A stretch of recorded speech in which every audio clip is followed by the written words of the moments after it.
quelle place l'État doit occuper dans l'économie? Bien, ça c'est intéressant. Vous dites quelle place que l'État doit occuper dans l'économie.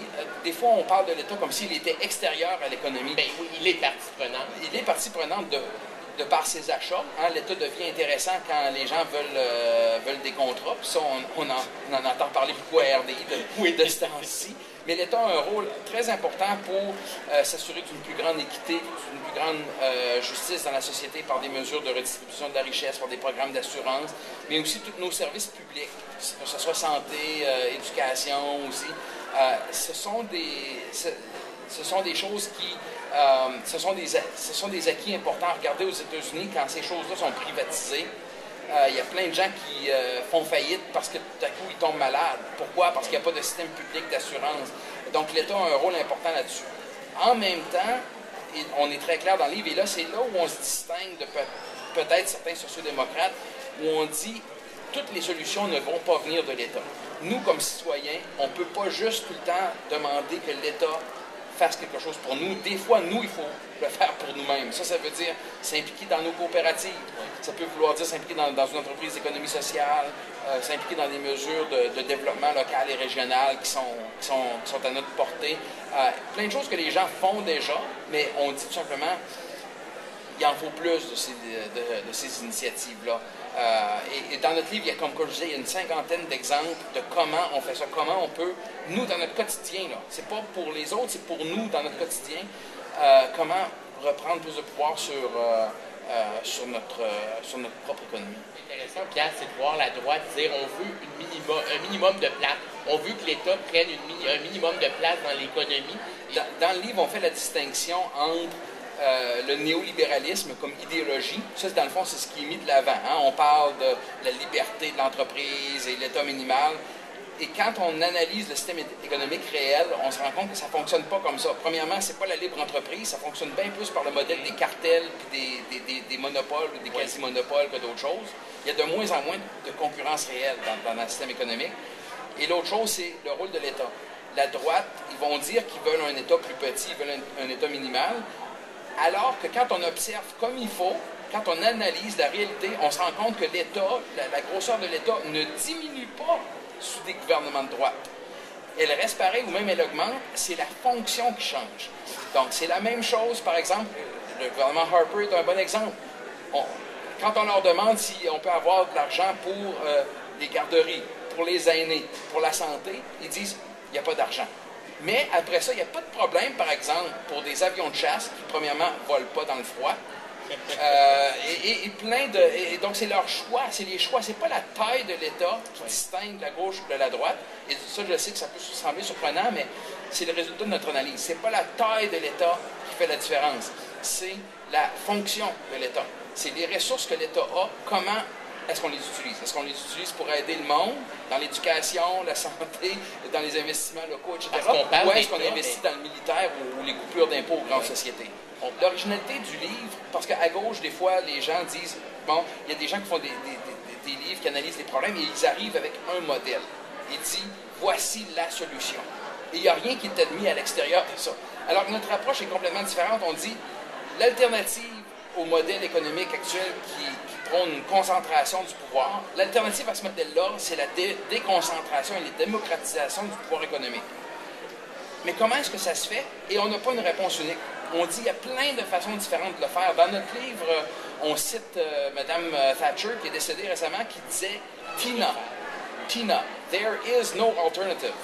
C'était son expression. Et nous, on dit « Non, juste dans notre livre, on a 50 alternatives. » Mais ce qu'on dit, c'est qu'il n'y a peut-être pas un modèle alternatif. Il va y avoir une somme de petites alternatives, par des coops, par d'autres choses, qui, ensemble, vont pouvoir changer le visage de notre économie. Mais je pense que l'idée d'avoir un modèle qui va tout remplacer, qui va tout résoudre, on pense sincèrement que ce n'est pas la façon de faire. Et en même temps, on dit que toutes les solutions ne vont pas venir de...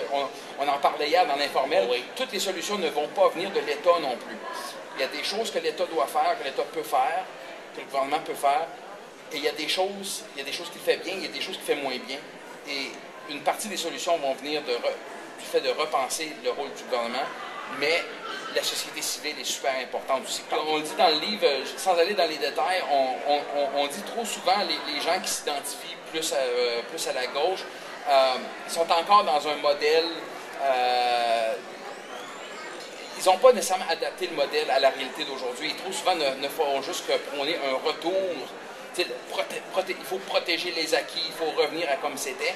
Alors, ce qu'on dit, dans certains cas, c'est vrai, il faut protéger certains acquis, mais il ne faut pas se faire mettre sur la défensive. Puis là, je pense à moi, comme social-démocrate qui a travaillé dans des partis politiques, ou le mouvement coopératif, ou le mouvement syndical.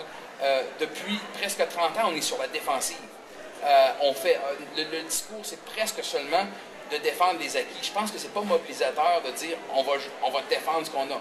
Il faut réexpliquer un certain nombre de choses et il faut le refonder. Par exemple, sur l'importance de protéger nos sociétés publiques, comme Hydro-Québec. Il y en a qui parlent de la privatisation d'Hydro-Québec, qui est complètement ridicule. Là. Ça serait de se débarrasser de un de nos actifs les plus importants. Mais il faut l'expliquer, ça, parce que les jeunes aujourd'hui, ils n'étaient pas là quand on a fait les luttes. Ils n'étaient pas là quand René Lévesque a nationalisé l'électricité. Ils n'étaient pas là quand c'était des sociétés privées.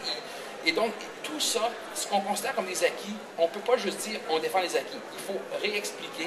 Il y a certains acquis qu'il faut maintenir, puis il y a d'autres choses que peut-être il faut se renouveler, puis il faut faire autre chose. Donc, il ne faut pas hésiter de sortir des sentiers battus. Je pense vraiment que la crise de 2008, la crise qu'on a vécue, la crise financière et qui est devenue une crise de l'économie réelle, évidemment, oui. Je pense qu'il y a plein de gens qui n'étaient pas idéologiques. Hein? Ce ne sont pas des gens qui se définissaient comme des socialistes ou des sociodémocrates ou quoi que ce soit, qui ne se définissaient pas comme étant de gauche, mais qui, en même temps, avec la crise, il y a quelque chose qui a décliqué, qui se sont dit c'est clair que ce système-là n'est pas fait pour la majorité de la population. Je pense que la preuve a été faite. Le problème, l'obstacle, c'est que les gens disent oui, mais il n'y a pas d'alternative. Je sais que le système fonctionne pour le 1%, je sais que le système ne fonctionne pas pour le 99%, mais c'est comme ça, il n'y a rien à faire, puis le mieux qu'on peut faire, c'est d'essayer de faire le mieux qu'on peut pour soi dans ce système-là qui s'écroule. Mais alors que nous, on dit... Pierre, je pense que tu en allais le dire, justement, dans le livre, il y a des solutions concrètes qui sont apportées. C'est de dire oui, puis c'est pour ça, en même temps, on en a discuté hier, ce livre-là va beaucoup plus loin que la plupart des livres qui disent l'économie va mal, parce que au moins, il y a des solutions d'apporter. Oui, puis il y a beaucoup d'auteurs qui vont faire des analyses très poussées, très bonnes sur différentes questions, sur certains secteurs ou sur l'économie. Et leur analyse est super bonne. Le problème, c'est que quand tu déposes le livre, tu as juste envie de brailler. Parce que, tu sais, je veux dire, OK, là, tu es très conscient du problème et tu n'as pas plus de solutions et tu es comme, qu'est-ce que je fais maintenant? Et c'est ça qu'on voulait absolument éviter de faire. D'ailleurs, la maison d'édition a utilisé un sous-titre, un guide d'action. Un guide d'action stratégique pour construire une économie au service de tous les citoyens. C'était l'idée derrière le livre. On voulait donner des outils à ceux qui voudraient bien qu'il y ait une alternative, ne la voient pas, mais on présente des idées dans le livre. Il y a l'aspect guide pratique. On veut amener les gens à l'action. C'est pas un livre théorique. Mais je pense que ce qu'on comprend et ce qu'on retire, c'est vraiment qu'il faut revoir le système économique. Il y a plusieurs alternatives. Et on se fait dire, justement, tu viens de nous le dire, qu'il n'y en a pas d'alternative. Et le livre démontre tout à fait le contraire. C'était ça le but de dire, c'est pas vrai qu'il y a un seul modèle économique. Il y a des possibilités de faire les choses différemment, mais en même temps, on n'est pas naïf. Ça va être long et difficile, mais on donne des trucs pour comment le faire à notre échelle, que ce soit nos choix de consommation, nos choix d'investissement, là où on met nos épargnes, là où on fait nos placements,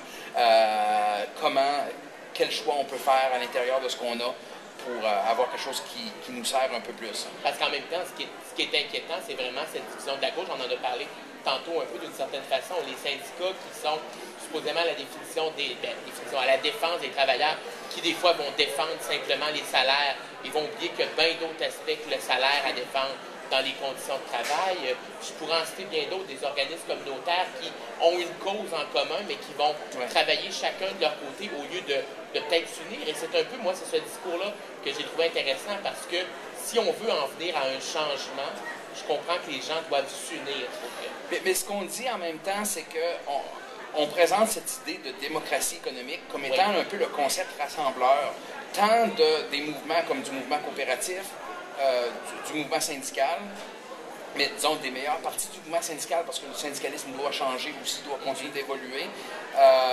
Des gens qui sont impliqués en politique, du parti perspective de gauche, le mouvement d'économie sociale, l'investissement social, l'investissement éthique, l'investissement responsable, tous ces mouvements-là sont un peu séparés. Hein? Ils ne travaillent pas nécessairement ensemble. Et nous, ce qu'on dit, sans fédérer tout ce monde-là. Parce qu'il y a beaucoup de concertations de plus en plus, il y a beaucoup de colloques, donc ça se fait de plus en plus, mais c'est relativement récent. Oui, mais ce qui manque, c'est la perspective unificatrice. Okay. C'est que les gens, je pense, qui travaillent dans ces mouvements-là, ont des valeurs très similaires, mais ils travaillent quand même en silo. Et nous, ce qu'on dit, vous allez continuer de travailler en partie en silo. On comprend. Mais il faut prendre une partie du temps pour travailler ensemble. Et ce qu'on trouvait, c'est qu'il manquait ces mots-là. Il manquait le concept pour dire à la fois au mouvement syndical, mouvement coopératif, plus les sociodémocrates, les gens de l'économie sociale, les gens de la responsabilité sociale des entreprises, l'investissement éthique, tous ces gens-là, c'est comme si on manquait un vocabulaire juste pour le dire, nous faisons partie du même mouvement. Et pour nous, ce concept unificateur-là, c'est l'idée de démocratie économique.